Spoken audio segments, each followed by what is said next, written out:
Hello and welcome. You know, this weekend, so many stars joined the fight to bring change to America, but they are also focusing on their own industry. We're in the heart of Hollywood right now. They need to go on notice. To the brands that support me, to all the productions, to the studios. If you have a racist bone in your body, if you don't stand with me and people that look like me, then you don't need to be with me. Michael B. Jordan delivered a passionate 5-minute speech calling for the entertainment industry to step up and address racial discrimination. We have to continue to put our foot on their necks. Jordan's breakout film role was 2013's Fruitvale Station. He played Oscar Grant, a young African-American man gunned down by police in 2009. He shot me, bro. He shot me. I got a daughter. Got an opportunity to feel the pain of his family, of his daughter, of his mother. I lived with that for a really long time. Ben Affleck and Matt Damon were also out in Los Angeles. Matt's back in LA after being stuck in Ireland due to the pandemic. The two reunited and took a few of their children to deliver flowers to a Breonna Taylor memorial on what would have been her 27th birthday.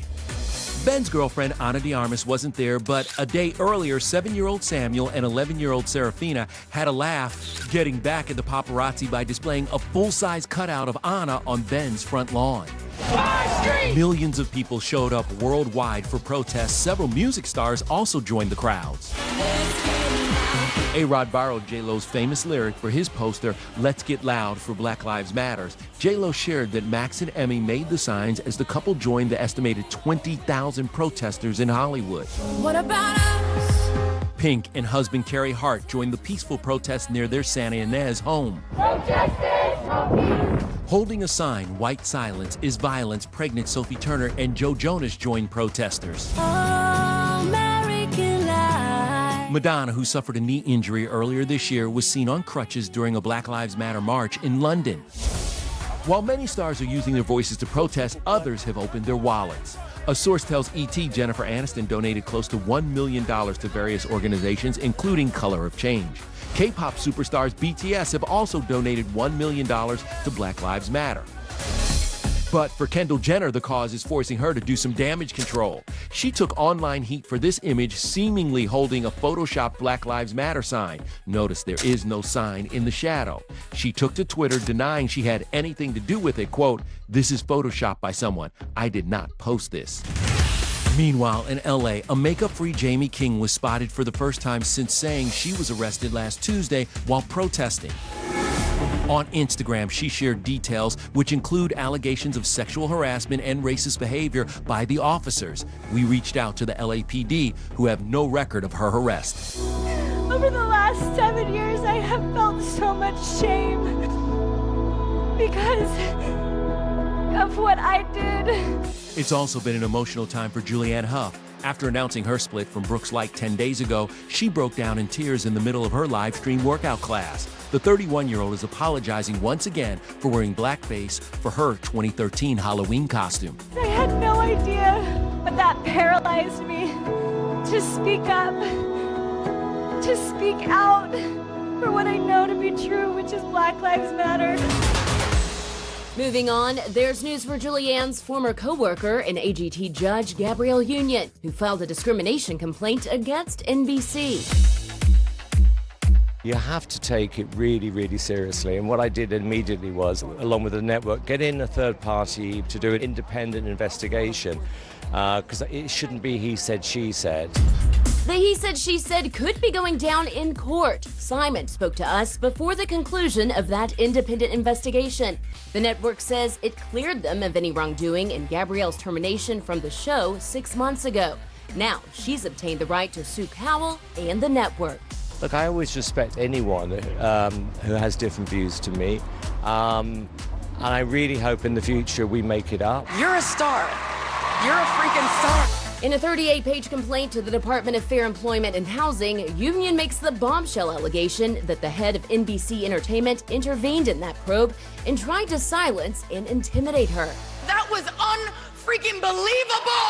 In a statement to ET, the network says the assertion is categorically untrue. But Gabrielle's attorney insists she was threatened through calls made to her agent. He says they've got the phone records to prove the calls were made and can make those available for the world to see. Meanwhile, tonight's season premiere of Gabrielle's show, LA's Finest, has been pushed to a later date. The show about two cops fighting to do the right thing co-stars Jessica Alba. We're gonna do our jobs.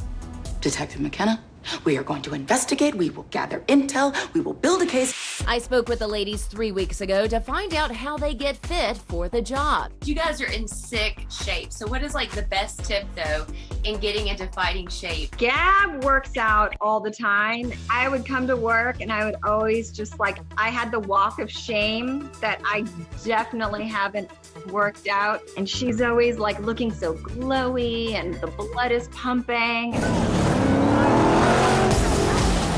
Are you doing most of your own stunt work on set and for scenes? Yeah, it is fun to run around and do a bit of action and kicking ass.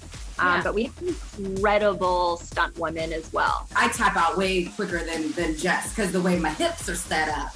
I don't have that flexibility like I used to. What? Who said that? I didn't say that. The Spectrum Originals drama is a spin-off of the Will Smith-Martin Lawrence Bad Boys film franchise that raked in $833 million. So, could there be a cameo from the guys coming up soon? Bad boys, what you gonna do? We've invited them. Now, have they RSVP? That has remained to be seen. Gabrielle, I feel you, girl. We'll just leave them to Jess. Meanwhile, mom-to-be Katy Perry joined the All-Star Party, helping celebrate the class of 2020.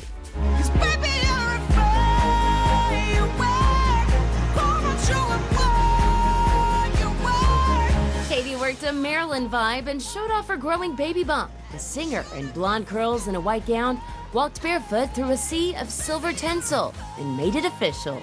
You are graduates in 3, 2, 1. Lizzo kicked it all off with a pumped-up version of Pomp and Circumstance, and Beyoncé told the grads to stay strong, sharing her experience with sexism in the music industry.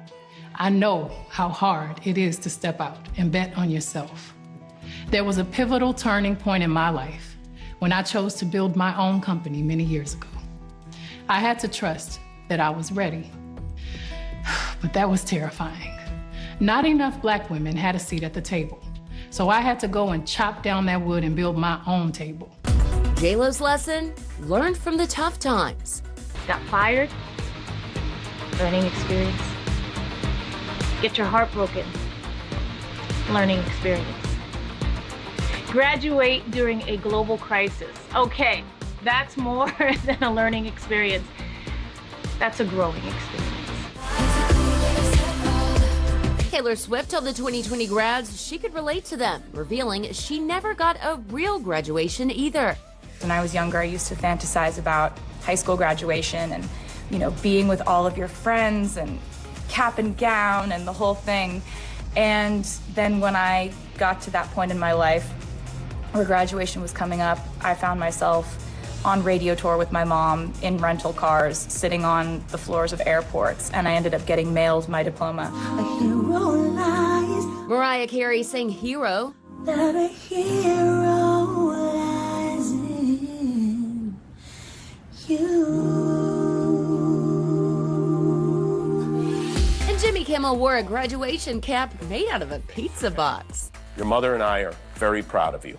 Alicia Keys, Martha Stewart, Justin Timberlake. So, 2020 decided to test you. And more than 70 artists and celebrities lent their voices to YouTube Originals' Dear Class of 2020. Lady Gaga said she rewrote and re-recorded her speech after the massive demonstrations around the world. You're watching society change in a deeply important way.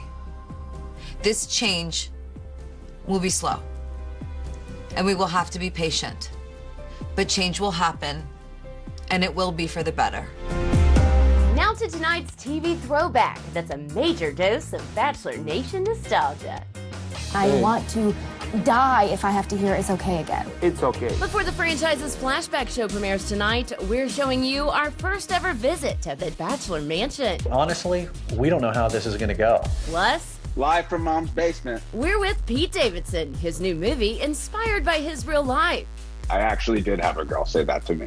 And from saying I do to protesting in the street. We're with a just married couple gone viral. We wanted to just represent hope